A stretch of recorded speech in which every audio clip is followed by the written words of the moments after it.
When athletes have shoulder pain, oftentimes they're just in a bad position, or maybe they tweak their shoulder, or maybe they spend a lot of time working in front of themselves, and so they're hanging out in the front of the shoulder capsule for long periods of time.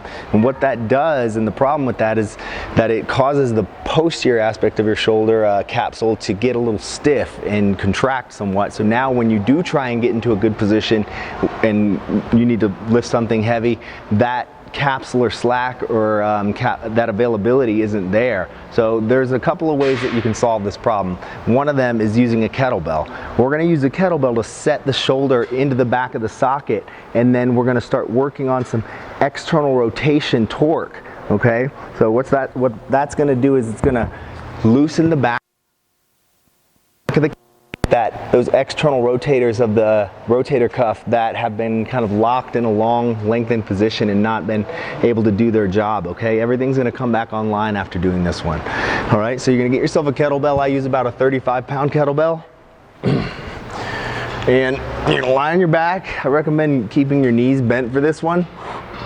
You want to be in a good position, so I squeeze my butt, take a breath in, breathe out, pull my rib cage down toward my pelvis. Good. Now, you want to focus on letting that shoulder relax. Your natural reaction is going to be, I want to push up and try and hold this kettlebell up, but in this circumstance, I want you to let it relax and let the kettlebell, the weight of the kettlebell, drive your shoulder into the back of the socket, okay?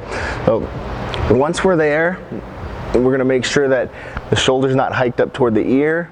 We're in a good position here, and now I'm going to grab the back of my elbow with my opposite arm so that I can let the musculature around here relax, and I'm doing more of the controlling the weight with the opposite arm. Okay, so everything in my right arm can be more passive. Now I feel that weight driving the humerus into the back of the socket there, and I can feel a little bit of a stretch.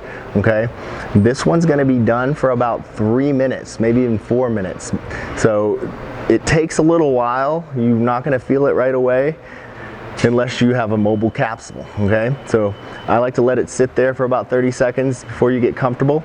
Okay, and then you're going to start working on some of that external rotation. It's very important that you don't bend your elbow on this one, because that's going to activate a lot of the musculature that won't let you access the back of that capsule. Okay, so maybe we do about of these rotations, working on external rotation while the shoulder is into the back of the socket. Okay, and then maybe we rest for about 20 or 30 seconds and just continue to repeat that cycle for about 3 to 4 minutes or as prescribed.